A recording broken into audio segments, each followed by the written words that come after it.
আপোনাৰ বাৰু কিবা কামৰ কাৰণে পইচাৰ অভাৱ হৈ আছে নেকি? আপুনি লোন বিচাৰে নেকি? যদি বিচাৰে আপুনি PMEGB স্কিমৰ আণ্ডাৰত লোনৰ কাৰণে এপ্লাই কৰিব লাগে। এই PMGB মানে হৈছে প্ৰধানমন্ত্ৰী এমপ্লয়মেণ্ট জেনেৰেশ্যন প্ৰগ্ৰাম। কিন্তু এজন ব্যক্তিৰ লগত এটা কাহিনী হৈ গ'ল কালি গহপুৰৰ পৰা মোক এজন ল'ৰাই ফোন কৰিছিলে। তেখেতৰ লগত কি হ'ল কাহিনীটো ভালকৈ জানি লওক, কাৰণ আপুনি যদি এই প্ৰগ্ৰামবোৰৰ আণ্ডাৰত লোন বিচাৰি এপ্লাই কৰিব বিচাৰিছে, এই ল'ৰাজনে যিটো ভুল কৰিছে এই ভুলটো আপুনি কৰিব নালাগিব, নহ'লে আপুনি লোন পোৱাটো দূৰৰ কথা আপোনাৰ একাউণ্টত থকা গোটেই পইচাখিনি স্কেমাৰে চুৰি কৰি লৈ গুচি যাব।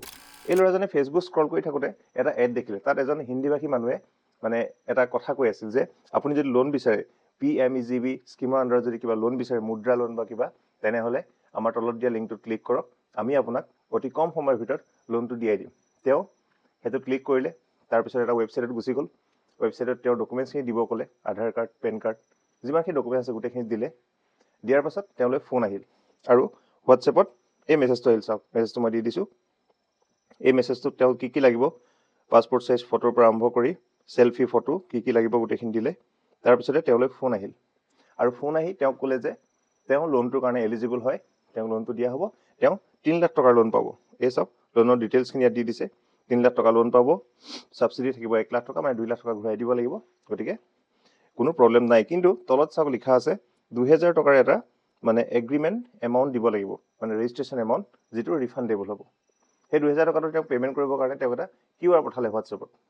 QRটো তেওঁ পে'মেণ্ট নকৰিলে, অলপ দেৰি হ'ল। তেতিয়া তেওঁলোকে ফোন কৰি কৈছে যে আপুনি সোনকালে পে'মেণ্ট কৰক, নহ'লে আমাৰ QRটো আকৌ ৰিজেনেৰেট হৈ যাব, এই QRটো নোহোৱা হৈ যাব। তেতিয়াই ল'ৰাজনৰ অলপ সন্দেহ হ'ল, সন্দেহ হৈ ফেচবুকত মোৰ ভিডিঅ' চাই কাৰণে মোলৈ ফোন কৰিলে। মই তেখেতক ক'লোঁ যে এইটো এটা বহুত ডাঙৰ স্কেম হয়, বহুত মানুহৰ লগত হৈ আছে, মোলৈ এই স্কেমত বহুত বেছি পইচা গুচি যোৱা মানুহে ফোন কৰিছে, গতিকে আপুনি অতি সোনকালেই তেওঁলোকৰ সকলো নাম্বাৰ ব্লক কৰি দিয়ক, কিবা যদি ডকুমেণ্টছ দিছিলে সেইখিনি সোনকালে ডিলিট কৰি দিয়ক। এই ছেম কাহিনীটো হৈছিলে শিৱসাগৰৰ এগৰাকী যুৱতীৰ লগত। তেওঁ ফোন কৰিছিলে, তেওঁ প্ৰথমে 2000 টকাটো পে'মেণ্ট কৰিব দিলে, ৰেজিষ্ট্ৰেশ্যন ফিজ হিচাপে 2000 টকা তেওঁ পে'মেণ্ট কৰি দিলে। তাৰপিছত ক'লে যে কংগ্ৰেচুলেশ্যন, আপোনাৰ লোনটো চেংচন হৈ গৈছে, আপোনাৰ লোনৰ এমাউণ্টটো 15 মিনিট পিছতে আপোনাৰ একাউণ্টত সোমাই যাব, কিন্তু যিহেতু আপোনাৰ লোনটো ছিকিউৰ নহয়, লোনৰ এটা ইঞ্চুৰেঞ্চ থাকে, সেই ইঞ্চুৰেঞ্চটোৰ কাৰণে আপুনি আমাক 28,000 টকা দিব লাগিব। আৰু সেই যুৱতীগৰাকীয়ে 28,000 টকাটো পে'মেণ্ট কৰি দিছিল। 28,000 টকা দিয়াৰ পিছতেই তেওঁৰ আৰু মানে সিফালৰ পৰা একো ৰেছপন্স নাপালে, সকলো ফোন নম্বৰ অফ হৈ গ'ল আৰু গোটেই টোটেল মানে 30,000 ৰুপিজ গুচি গ'ল। এই ল'ৰাজনে QRৰ কথাটো অলপ ডাউট কৰি মোলৈ কণ্টেক্ট কৰিলে। যদি নকৰিলে হয় 2000 যদি দিলেহেঁতেন, তাৰপিছত ইঞ্চুৰেঞ্চৰ নামত এটা পইচা, তাৰপিছত আৰু পাৰিলে বেছি পইচা এনেকৈ লুটি তেওঁলোকে এওঁৰ একাউণ্ট গোটেইটো খালী কৰি দিলেহেঁতেন, নহ'লে কিবা OTP পঠাই এওঁৰ ফোনটো হেক কৰি বেলেগ উপায়েৰে এওঁৰ পইচা সৰকাই লৈ গ'লহেঁতেন। এই চৰকাৰী লোনৰ যিবোৰ স্কিম থাকে, এইবিলাকৰ বিষয়ে কথা কৈ মানুহৰ পৰা ৰিচেণ্টলি বহুত পইচা মানে স্কেমাৰবোৰে লুটি নি আছে। গতিকে আমি সকলো সাৱধান হ'ব লাগে। যদিহে আমি চৰকাৰী কিবা এটা লোন এপ্লাই কৰিছোঁ, হয় স্কিমবিলাক আমাৰ কাৰণে হেল্পফুল হ'ব পাৰে, যদিহে আপুনি প্ৰপাৰ চেনেলত যায়, আপুনি তাৰ কাৰণে তেওঁলোকৰ অফিচত যাব লাগিব, এপ্লাই কৰিব লাগিব, আপোনাৰ ফাইলটো প্ৰচেছ হ'ব, তাৰপিছত এটা সময়ত গৈ আপুনি সেই পইচাটো পাব, যদিহে আপুনি এলিজিবল হয়।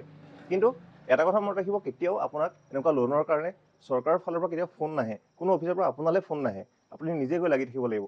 কাৰণ সেই লোনটো পাবৰ কাৰণে সেইটো আপুনিহে বিচাৰে, আপুনি এপ্লাই কৰিব লাগিব। আপোনাক যদি ফোন কৰি কোনোবাই কৈ আছে যে আপুনি লোনটো পাব, আপুনি আমাৰ ৰেজিষ্ট্ৰেশ্যন ফিজ দিয়ক, এইটো দিয়ক, সেইটো দিয়ক, তেতিয়াহ'লে গম পাব যে আপোনাৰ লগত স্কেম হ'ব গৈ আছে। সোনকালে সেই কলটোৰ পৰা আঁতৰি আহিব, এই গোটেই বস্তুটোৰ পৰা আঁতৰি আহিব। গতিকে আমি সকলো সাৱধান হ'ব লাগিব।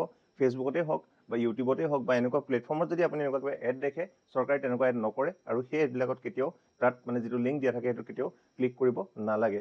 আৰু আমি যদি কিবা কিষাণ লোন বিচাৰিছোঁ বা PMGB যিকোনো স্কিমৰ আমি পইচা বিচাৰিছোঁ চৰকাৰৰ পৰা, নহ'লে প্ৰপাৰ চেনেলত গৈ অফিচত গৈ এপ্লাই কৰিব লাগে, বা অনলাইনত যিটো ৱেবছাইট হয়, ৱেবছাইটটো ভালকৈ অথেণ্টিকেট কৰি ল'ব লাগে যে এইটো ৰিয়েল গভৰ্ণমেণ্টৰ ৱেবছাইট হয় নে নহয়। ইনফৰমেশ্যনটো যদি ইম্পৰ্টেণ্ট বুলি ভাবিছে, তেনেহ'লে ভিডিঅ' এটা শ্বেয়াৰ কৰি দিব, আৰু আপুনি মোক কমেণ্ট কৰি জনাব যে এই কথাটো যে এনেকুৱা এটা স্কিমৰ ক্ষেত্ৰত এনেকুৱা স্কেম হৈ আছে, কথাটো আপুনি আগতে জানিছিল নে নাই। আৰু পেজটো যদি ফ'ল' কাৰণে ফ'ল' কৰিবলৈ নাপাহৰিব। আজিলৈ আহিছোঁ, ধন্যবাদ।